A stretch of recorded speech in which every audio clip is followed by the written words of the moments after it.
You're tuned to KSQM 91.5 Squim. All right, thank you, Rick. It's 4 o'clock here at KSQM, your commercial-free, listener-supported community radio. Friday, January the 13th, 2023. Thanks for tuning into Richie's Place. And I have all three of our county commissioners here today.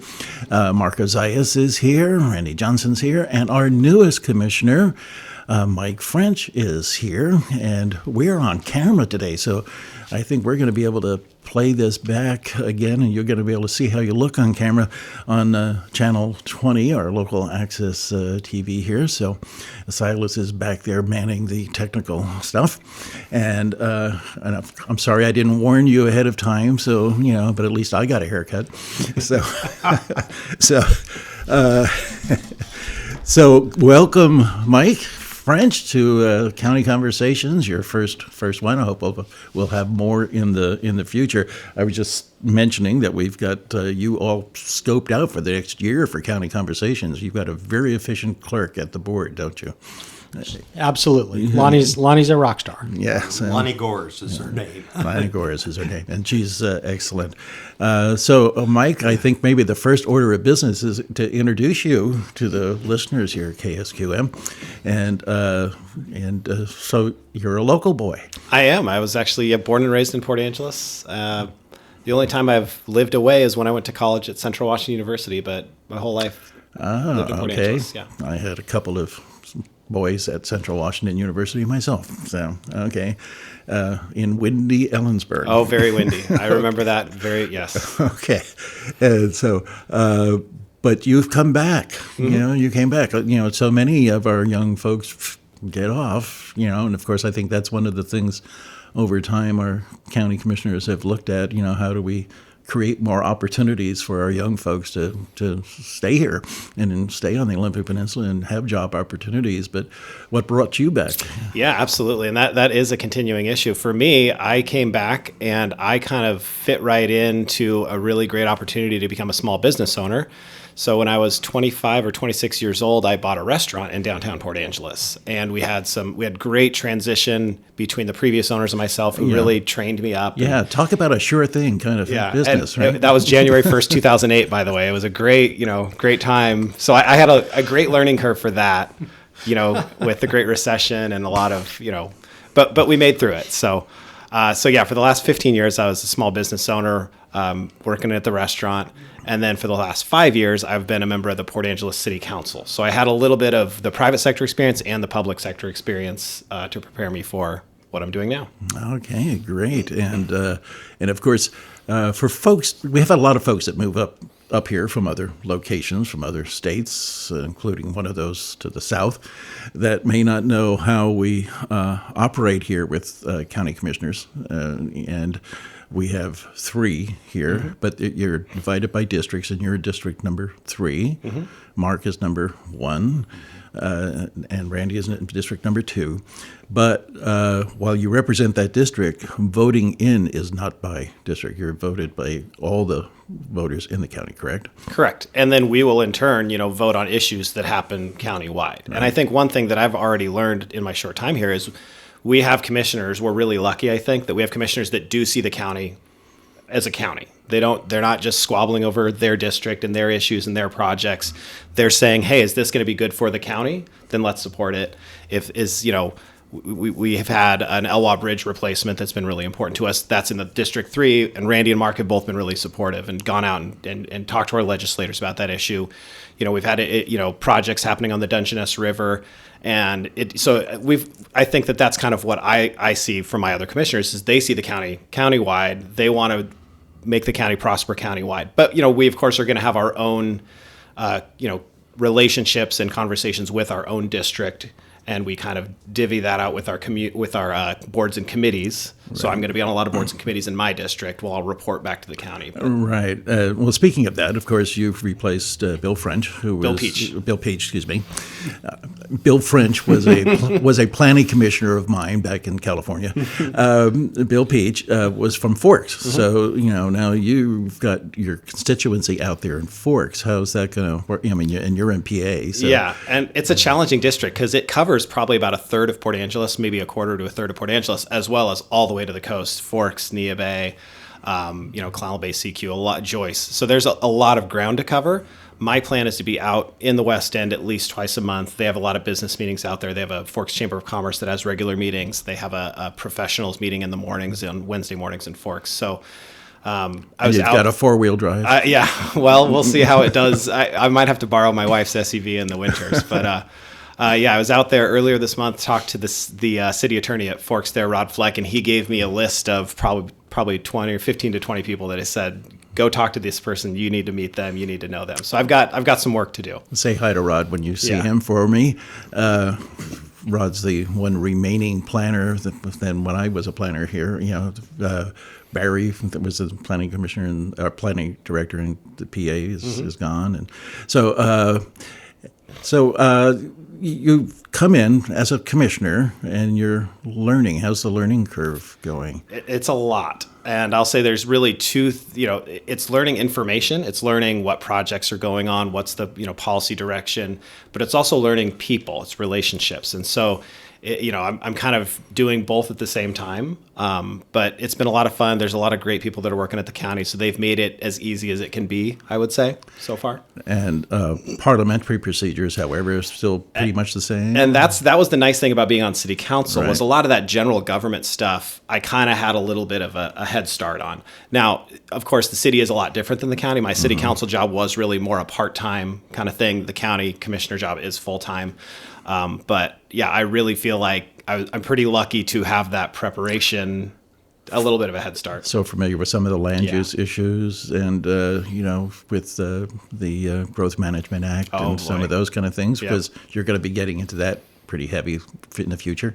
But right now you've jumped right into the middle of the budget process, haven't you? Well, I'm actually pretty lucky because the commissioners approved the budget last November or December. So all I have to do is learn the budget. I don't have to actually, jump into that process yet. I get a little bit of a time. But it's a little different than the city. A little bit, but a lot of it is just the organization is so different. At the city of Port Angeles, we're a fairly small town, but it's a fairly large government for its size because we're a full service utility.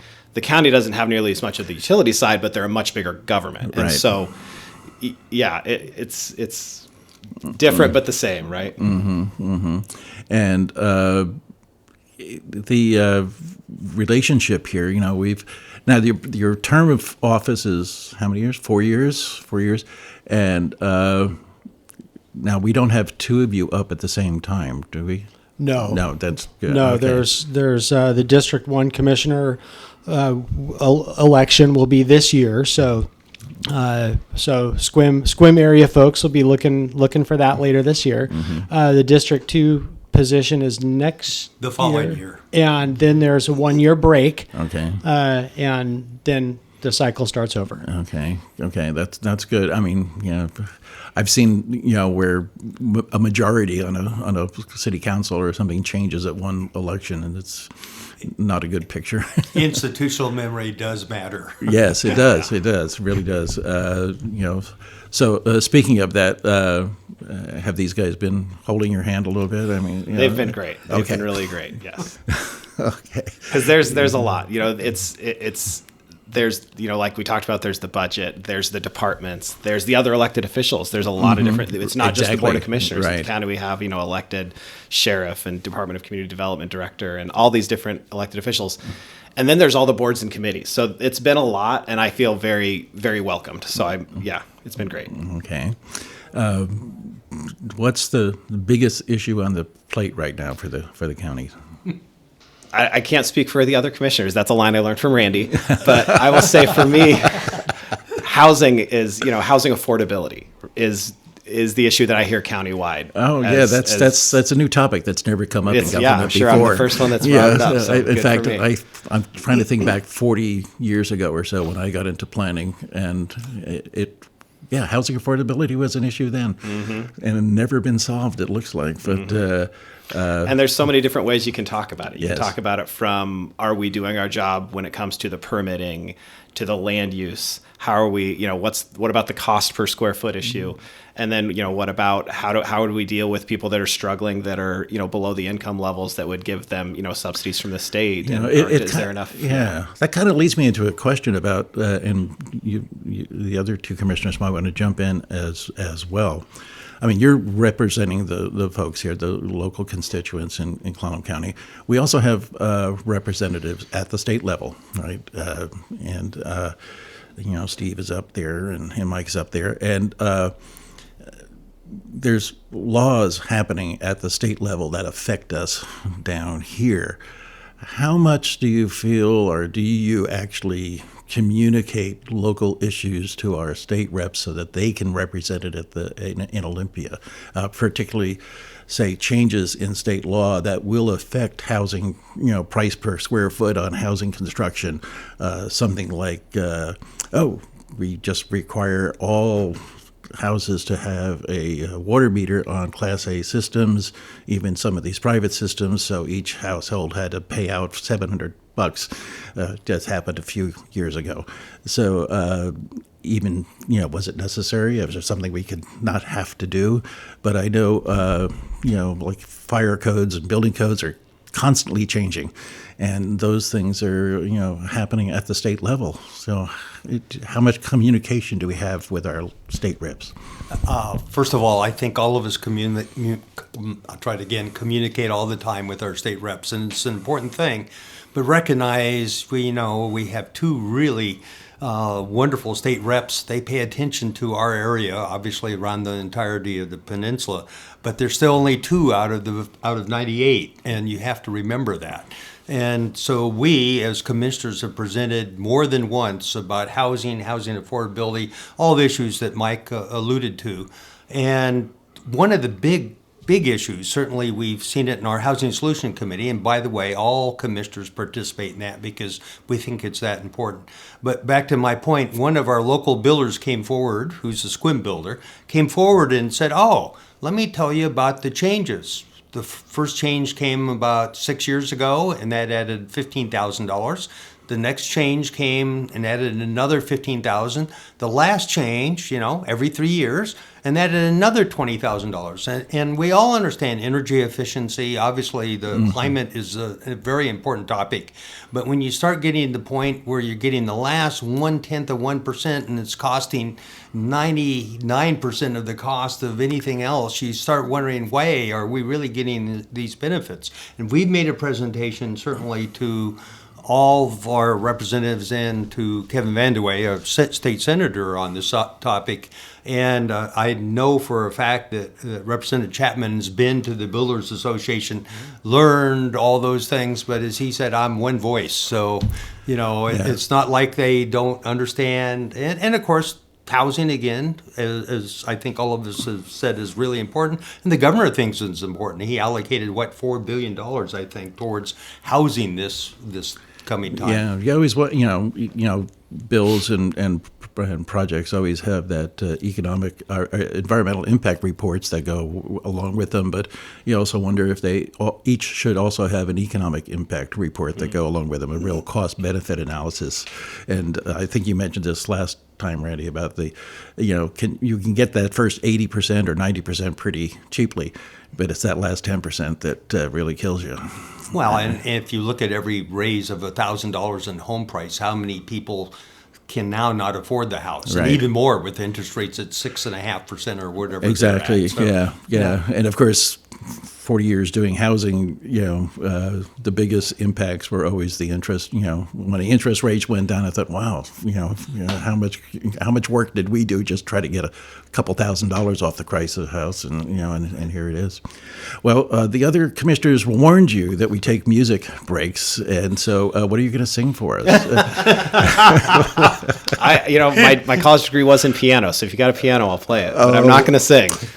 We do, but it's in the community room, so we don't have it up here now. But Rich Hendricksen here, and we are in the middle of County Conversations happening once a month here at K-Squim on the second Friday of each month at 4 o'clock. And I've got all three Clallam County Commissioners in here with me, Mark Ozias, Randy Johnson, and our newest Commissioner, Mike French, is here. And, looking at this change in the weather, we had winter, right, hopefully, and maybe we were talking a little bit about the budget. Maybe the road department budget will be okay here if we don't have too much more snow in here. But we are seeing all this water run down the Dungeness River and out into the Strait of Juan de Fuca. Is that going to change in the future, Mark? Well, that remains to be seen. We hope so. Yeah. We definitely continue to work pretty hard on the Dungeness Reservoir project. There's just a lot of details and steps, and so that's steadily moving forward. I will note, with all the rain, and I saw the river, the Dungeness was running pretty high when I drove over it today. Might be worth, for those who are interested, going down to the new levee and taking a look to see the river using some of its new floodplain, which is really pretty exciting. See what it's doing in its meandering there. Yeah. That's right. With the big rainstorm we had maybe 3 weeks ago, that was the first time since the project had been completed that the river was running high like that, and it took to the new floodplain immediately. The entire new floodplain had water on it while the river was running high. It worked exactly as constructed. It was really remarkable to see. So I'm looking forward to trying to get it down there tomorrow and take another look and see how it's looking today. A little bit different, a little more dendritic pattern, like a leaf out there with all these different channels out there as opposed to just one rapidly moving channel. That's right. Well, one of the components of that project was removing a section of the historic town road because it's now right in the middle of what's the new floodplain or the historic floodplain.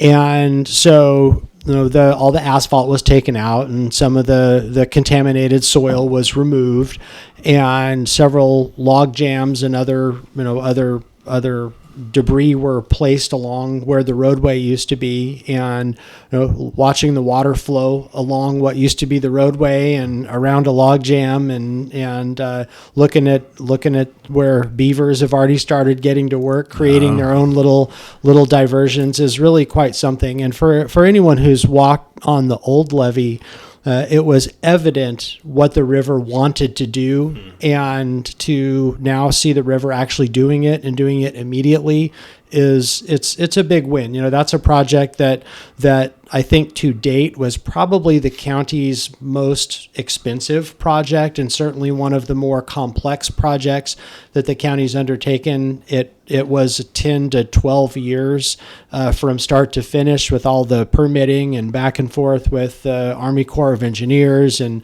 putting funding together and working with other partners. So, it's really something to actually get to the end of such a long-term, complicated project that's involved so many people from different agencies and sometimes through staff turnovers and whatnot.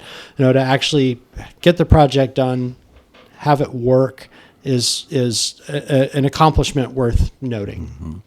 And of course, one of the big issues in Clallam County has always been access and a complete transportation system. And I see that we're on the verge of getting some more air service out of Fairchild Airport over here in Port Angeles. Yeah, we're hoping so. Yeah, I remember being able to fly in.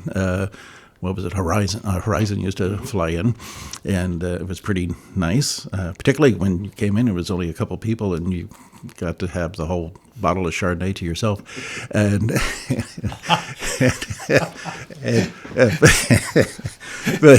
and what was important to you? But I don't know. That was only like a 35-minute flight there. Yeah, so that's right. You had to Yes. drink fast, Betty. You had to be quick. That's right.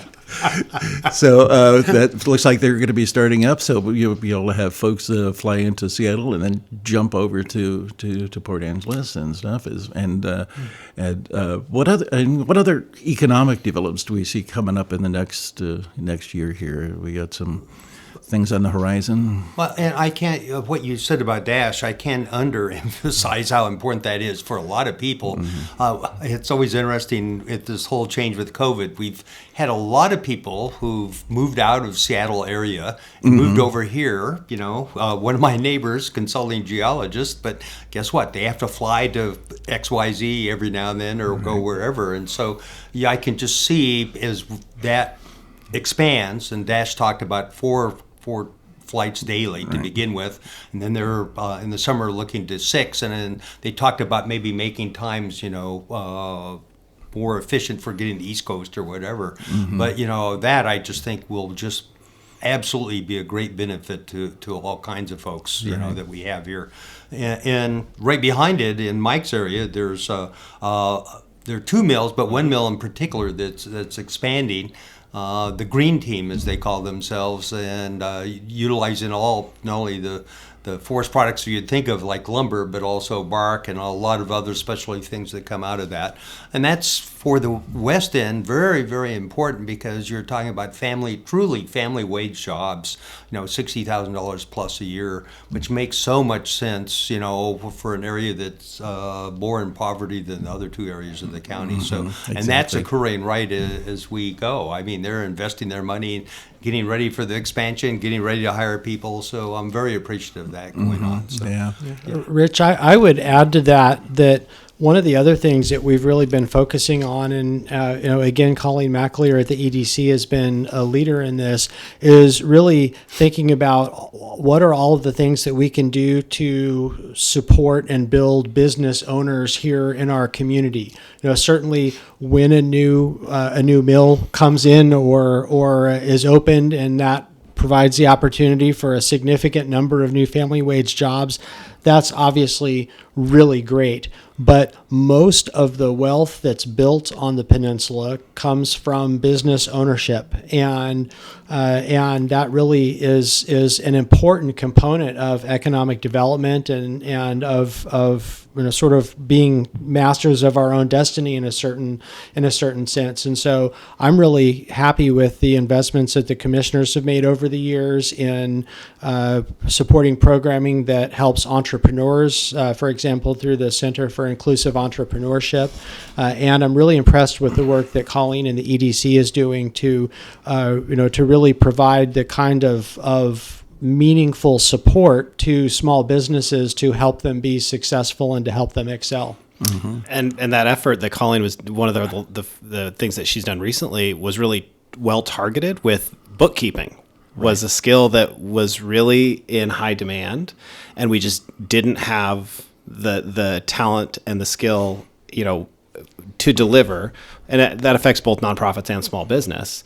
And not every business owner is a bookkeeping expert. Some learn that skill. It's a very valuable skill when you're a small business owner, but some people want to focus on the other aspects of their business. Mm-hmm. And so that was a really cool program that Colleen kind of shepherded just recently. Yeah, and I see the school district here is maybe turning and looking more toward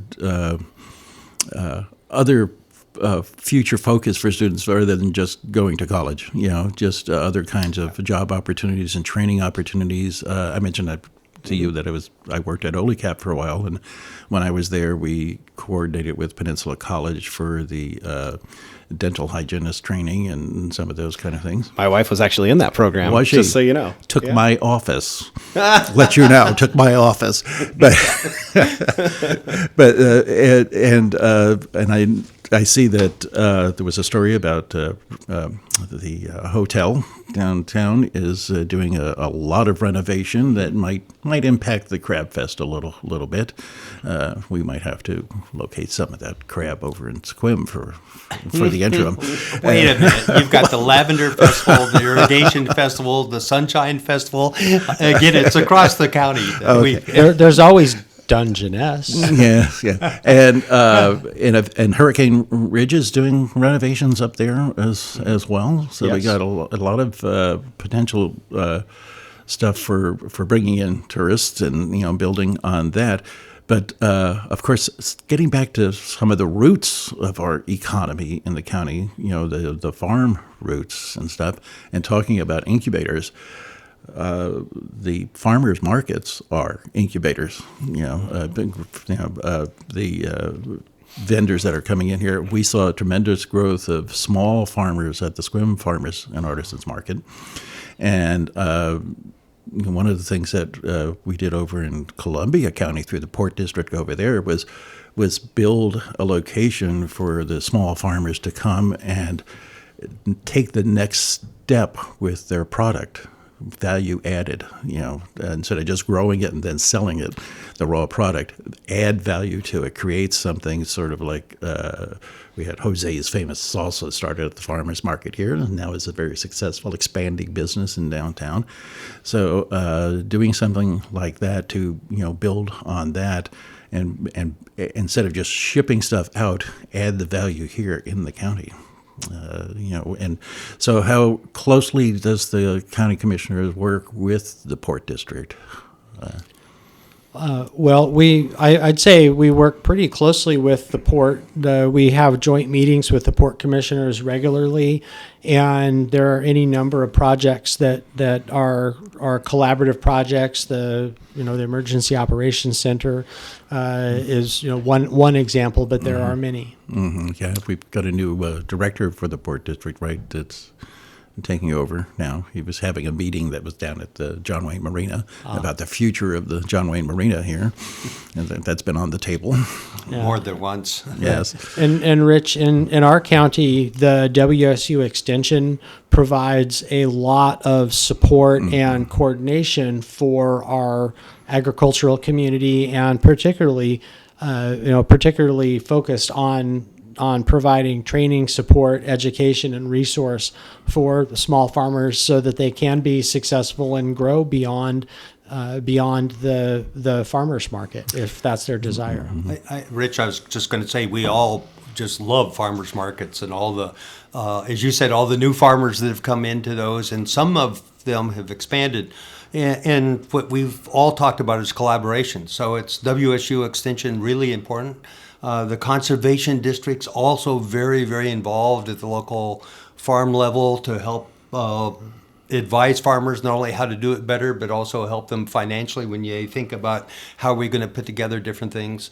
Certainly, the county commissioners are very involved through Conservation Futures, and the North Olympic Land Trust is another one who's working together to try to conserve farmland. And you put them all together, and how can we be successful working together? Yeah. And to me, that's a really important thing. Well, with the new comp plan updates, you'll be looking at the ag preservation issues in that, to hopefully too many of the horses haven't left the barn long ago on some of that. But that's one thing we can maybe look at, preserving what existing farmland we do have left, through the land use planning side of it. When the Board of Commissioners maybe 2 or 3 years ago now, went ahead and passed a conservation futures ordinance for Clallam County, our specific intent, and in fact we wrote this into the ordinance, was to ensure that for at least the first 10 years of that program,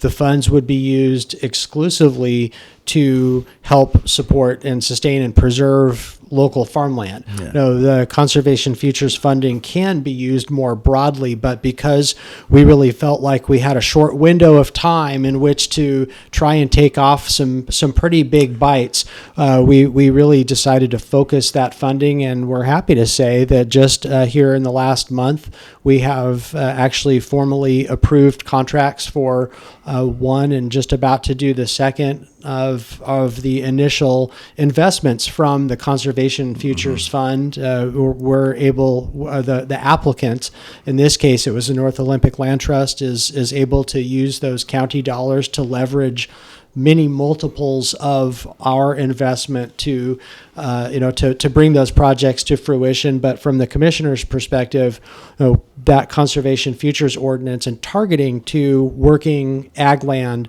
was one step that we could take to try and help preserve what remains. Yeah, I think about what the land use pattern might have looked like from years ago if the minimum ag zoning had been 20 acres and or even 10 acres, would have been a totally different land use pattern out there. Well, I mean, the background was we went from almost 70,000 acres of farmland down to, I think it's 16 or 17,000 acres today. Mm-hmm. And so you draw that line and you know where you're going to end up if you're not really. So really, the focus obviously is intensive use of small lots to create the product on, and that's what we're seeing at the farmers market, small 4-5 acre plots that are producing quite a bit, out there. So yeah, and just to highlight what Randy said, what I think is really great is you see the public sector working with a nonprofit and private landowners to make this work. That's what the Conservation Futures Program is doing with the North Olympic Land Trust. That's, I think, what we all want to see. It's 4:44 in the afternoon. We're in the middle of county conversations with all three of our county commissioners here for Clallam County. Mark Ozias, Randy Johnson, and our newest commissioner, Mike French. And before we get back, just a quick check on the weather here because we're all interested to see when the rain's going to stop. This afternoon's weather forecast is made possible through the support of all-weather heating and cooling. And the National Weather Service says patchy fog after 5 p.m. tonight, high near 54 degrees today, 80% chance of rain tonight, patchy fog before 10 p.m. and low around 41. I noticed that last night we had some fog when I was coming back from PA, so you can be careful out there because it jumps on you real fast. Rain is likely Saturday, mainly after 10 a.m., patchy fog before 10 a.m., high 52. Rain is likely on Sunday, 49. Monday, Martin Luther King Day, mostly cloudy with a 50% chance of rain, high 48. Mostly cloudy Tuesday, rain is likely, high 47. Rain on Wednesday, high 47 degrees, and then mostly cloudy on Thursday and a chance of rain, high 46 degrees. This afternoon's weather forecast is a service of the KSQM News Center and made possible through the support of all-weather heating and cooling. 51 degrees outside right now, 90% humidity. That's gone up, 29.65 on the barometer. Wind is negligible out of the west. And mentioning Martin Luther King Day, number one, the Swim Free Clinic will be closed on Monday, so it'll be open again on Thursday at 4:30 down at 777 North 5th Avenue at the Swim Medical Plaza. They were very busy last night, so don't put off your medical needs. No appointment is necessary, and no insurance is necessary. It's there for the uninsured and underinsured men and women of our community. And holiday on Monday. What about county officers on Monday? Yes, the courthouse is closed on Monday in observance of the holiday, and we'll be back to normal business Tuesday morning. Okay. And speaking of back to normal business, seems like we're on the down slope of all the COVID restrictions and all those kind of things we've had here. Everything is back on in-person meetings for the commissioners and stuff, although you still can get there on Zoom? Can you? Yeah, our meetings are all hybrid, and the boardroom is going to be undergoing, at long last, a really significant technological upgrade the first week of February. So we will have 1 week there where we'll just be virtual while that overhaul is happening. But our hope is that moving forward, we're going to have a much more robust platform to allow for virtual interaction in a more effective way. That's really an improvement to our public meetings, I think. And is it that I think is a difference between the city meetings and the county meetings, isn't it, Mike? The time of day that you meet. Oh, absolutely, yes. And that's something that was something to get used to. It's a real positive, though, isn't it? It is. The county obviously has a lot more meetings, and they separate their business into a work session and then an official business meeting every week, which lets you kind of talk through every issue that you might need to talk through at the work session. But sometimes those can go quite a while. And that means no action is taken at the work sessions, correct? And then all the action will be taken at the business meeting.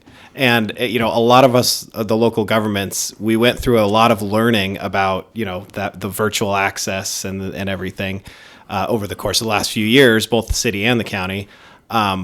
It's funny because if you have that all in-person meeting, it's easy to do business. Everybody's there. Everybody can understand what's going on. And when you have the all virtual meetings, it was fairly easy to do business, but the public obviously couldn't have the interaction that I think they deserve. So it's going to be really exciting to have the upgrades so that we can do good business. Everybody can have, hear and understand, and they can have all the access, because there's some people that couldn't make it in person, but could make it virtually. And so more public access is always better for government. And some of those upgrades going to have to do, one of the things was always a challenge was displays and putting up maps and overheads and things like that for the public to see. Is that part of the renovations there? Yes. Yeah. I was going to say our systems are somewhat antiquated, I guess is the nice way to say it. And just in our Zoom meeting yesterday, it was about hotel, motel tax and everything, but people couldn't hear, and not only within our room, but also certainly online.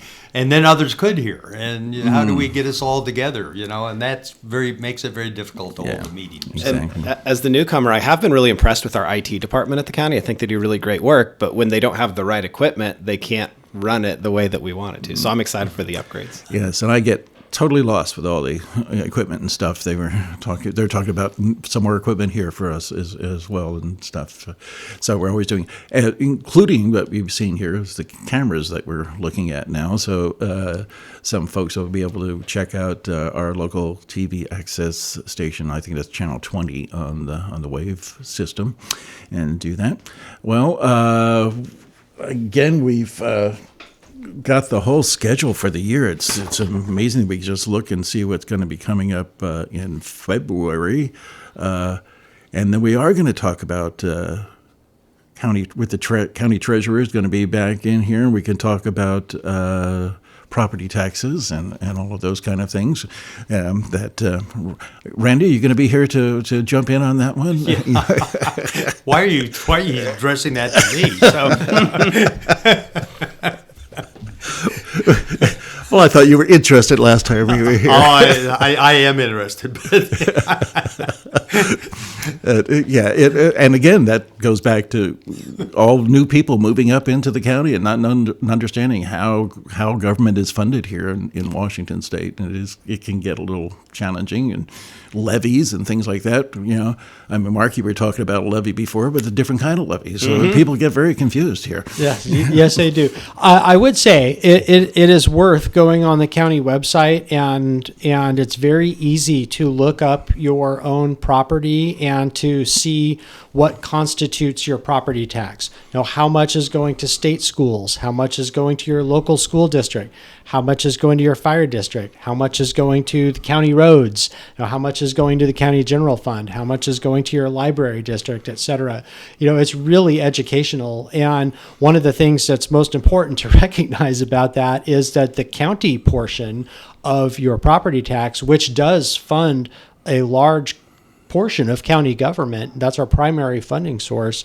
But in terms of what constitutes any individual's property taxes, the county portion is relatively small compared to the burden that schools, fire districts, and other taxing districts play. So for people who want to understand what builds into their property tax, I would take a look on the county website, clallamcountywa.gov. It's a piece of cake. Okay.